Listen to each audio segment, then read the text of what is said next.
Mimi ni Isa Mgosi kutokea Dijon Online TV. Bado tupo katika mwendelezo wa kukuonesha miundo mbinu ya utekelezaji wa barabara zinazofanywa na Dr. Hussein Ali Mwinyi. Hapa nipo katika barabara Mnazi Mmoja Darajani Malindi BOT. Barabara ambayo inakadiriwa kuwa na urefu wa kilomita 2.3. Barabara ambayo itakuwa ina njia 4 itakaoleta chachu na faida kubwa kwa watembea kwa miguu, watembea na vyombo vya maringi mawili na vyombo vya maringi manne.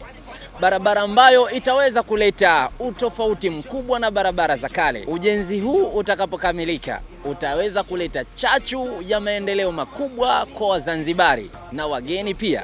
Na hapa tupo na influencer mkuu Tanzania, Dijon Alkasus Mamba.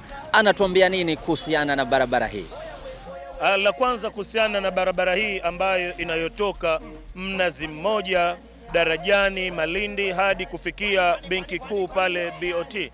Kwanza itoshe kusema haya ni mapenzi makubwa, mapenzi ya dhati ambayo yanaonyeshwa na Daktari Hussein Ali Mwinyi kwa kusimamia vyema ilani ya Chama cha Mapinduzi. Takribani 00 imeanza pale Mnazi Mmoja 00 hadi kufikia BOT ni kilomita 2.3 ambazo zinazokwenda kujengwa, na hizi ni njia 4, njia ambayo inakwenda kuwa chachu ya maendeleo ya taifa letu.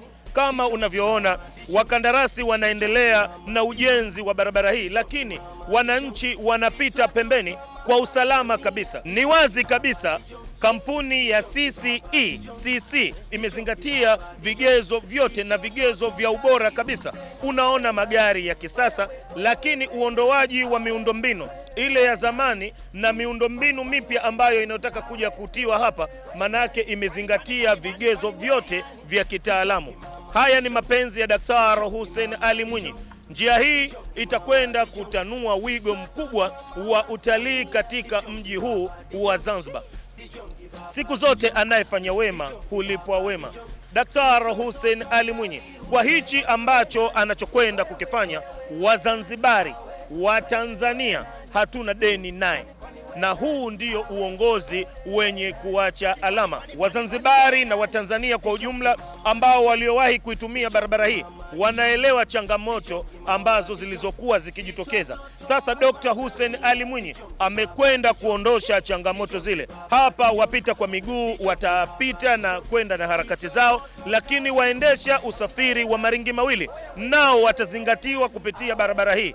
Brother, barabara hii inakwenda kutanua chachu pana kabisa ya maendeleo ya taifa letu. Sambamba na hayo, ujenzi huu unakwenda kupendezesha mashindano ya AFCON ambayo tunategemea kupokea wageni kutoka mataifa mbalimbali. Sisi vijana wazalendo wa taifa hili tunasema, wewe Daktari Hussein Ali Mwinyi, uongozi wako ni uongozi wenye kuacha alama.